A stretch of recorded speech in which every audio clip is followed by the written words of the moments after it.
Hi, and welcome to your Urban Connection. Now, we have an exciting show for you today, and I want you to stay tuned for the entire show. And before I begin, let me tell you that everything in this story, for the most part, is alleged. So I just want to say that to keep myself on the safe side. Okay?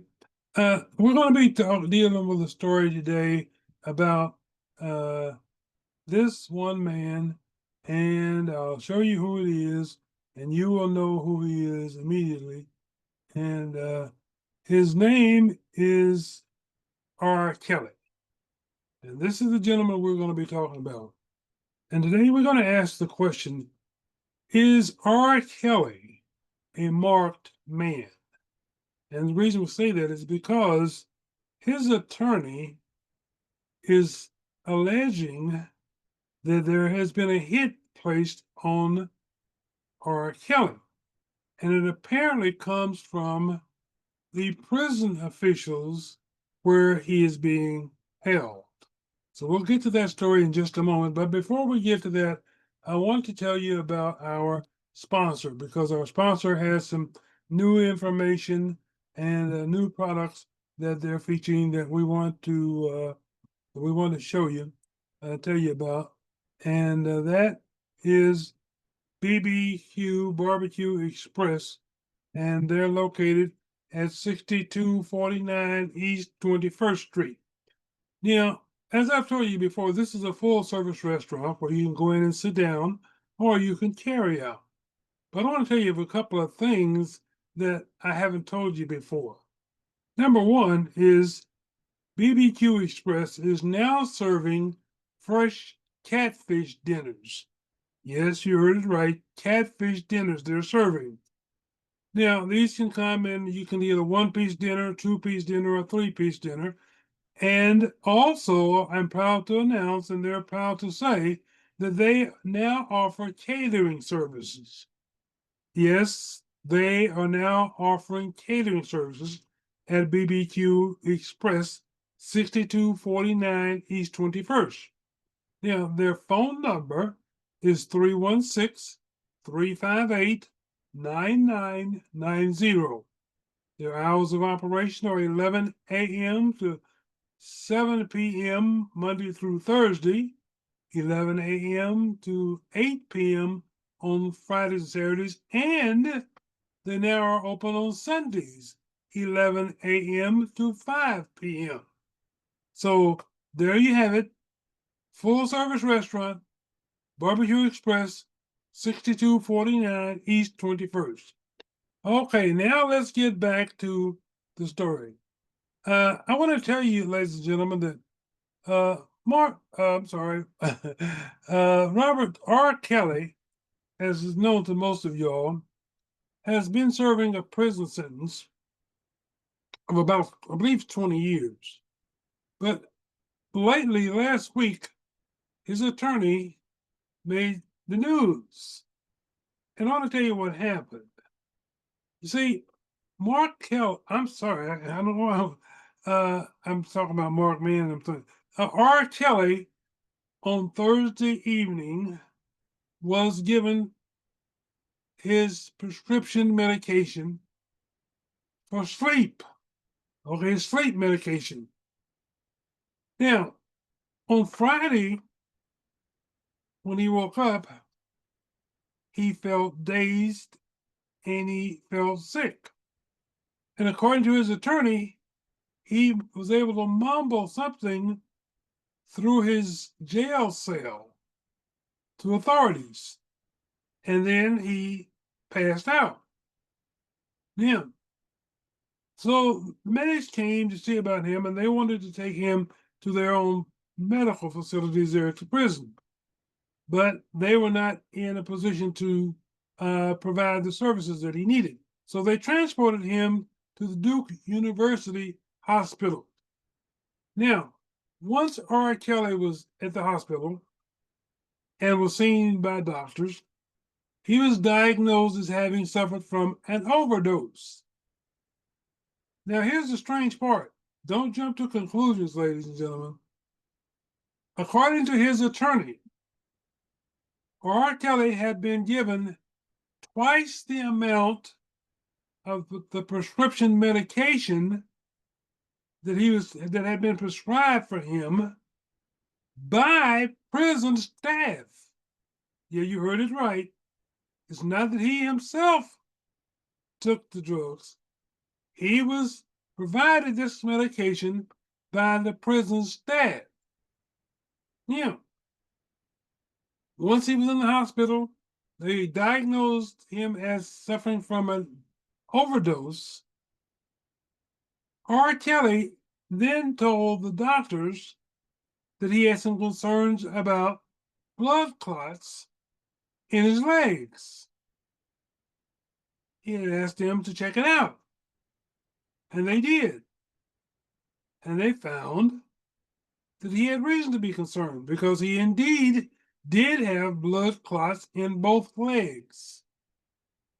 Plus, he had a blood clot in his lungs, ladies and gentlemen.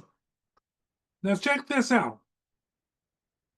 The doctors set up a 7-day plan for Mr. Kelly's blood clots that required a 7-day stay in the hospital.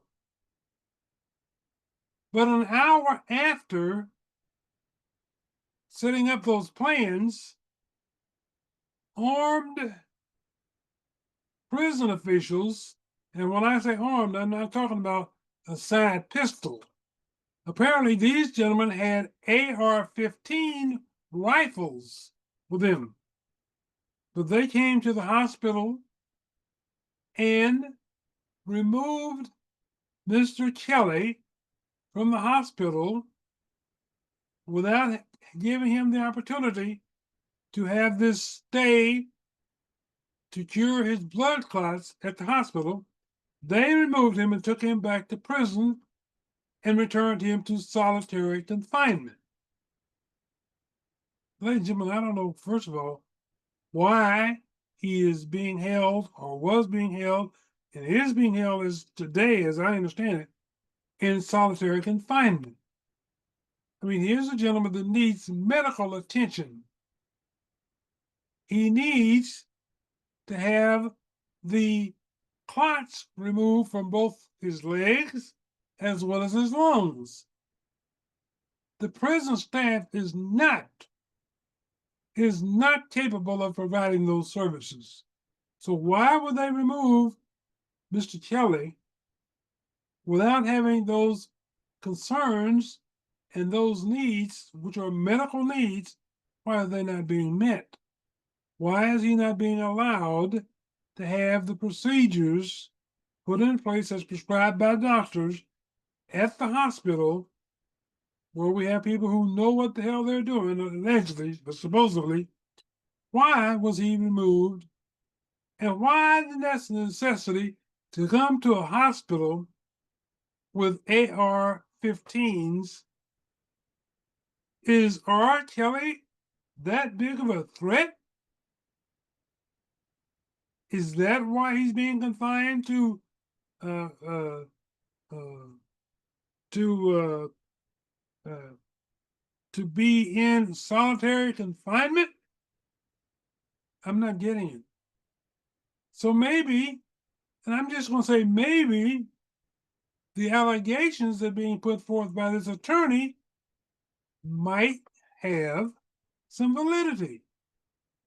Maybe there is something going on, as alleged by the attorney, that they want to silence R. Kelly on. Now, like I said, this is all allegations from the attorney. But this attorney says that he has uncovered some new evidence that will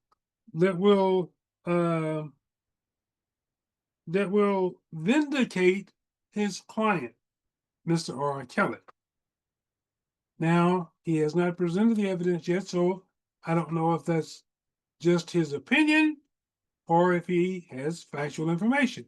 However, he claims to have factual information. All right.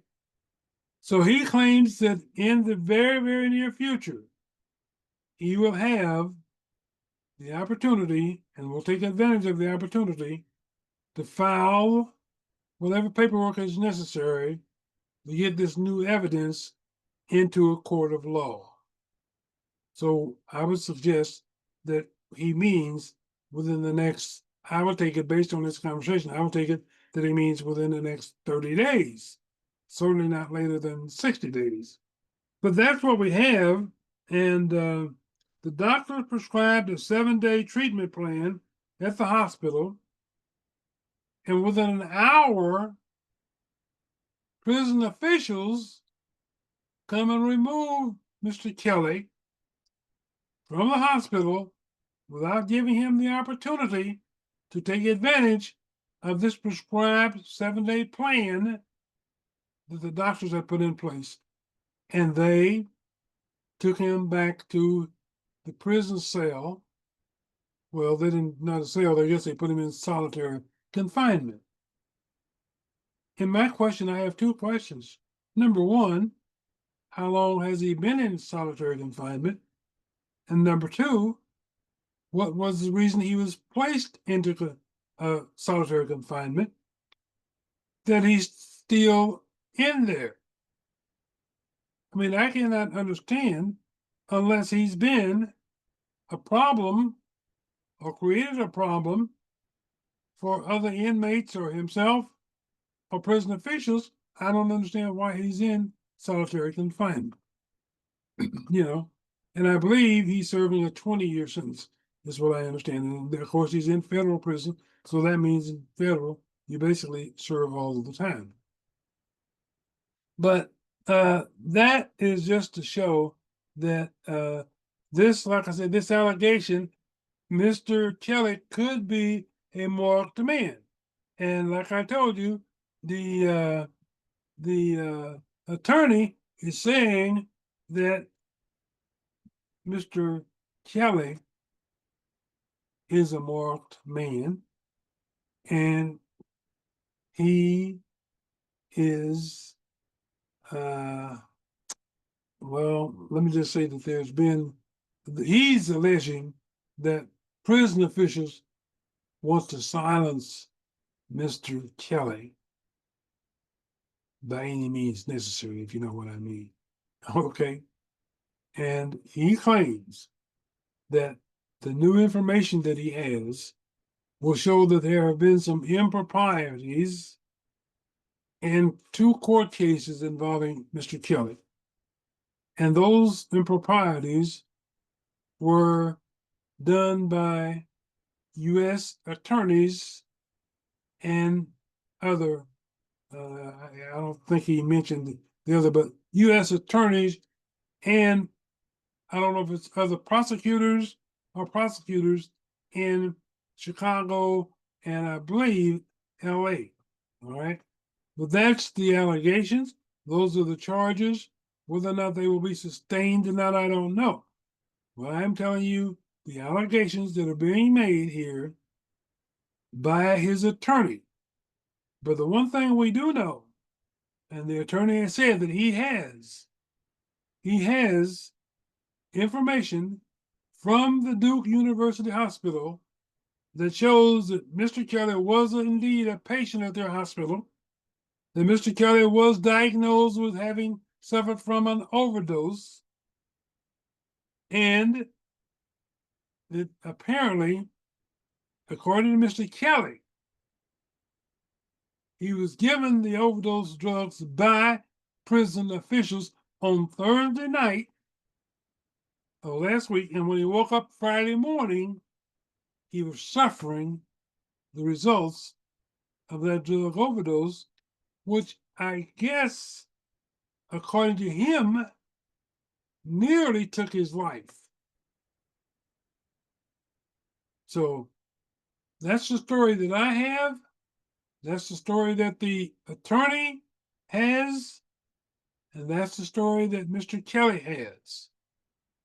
We've had no comment from prison officials at this point. So I don't know what their position is or will be. But right now, that's where the situation stands with Mr. R. Kelly. It appears that he is, according to his attorney, he is a marked man. Okay? And in prison, you either die at the hands of a fellow prisoner or you die at the hands of prison officials. That's the only two people, only two ways you could die. Basically, well, of course, the other one is natural causes. Okay? But in this case, it seems that natural causes are out of the question, as there's no indication that Mr. R. Kelly attempted to take his own life. No, sir. No, ma'am. No way. It didn't happen that way. So this is one to keep your eyes on, ladies and gentlemen. Because if what this attorney is alleging is true, somebody is going to have to be held accountable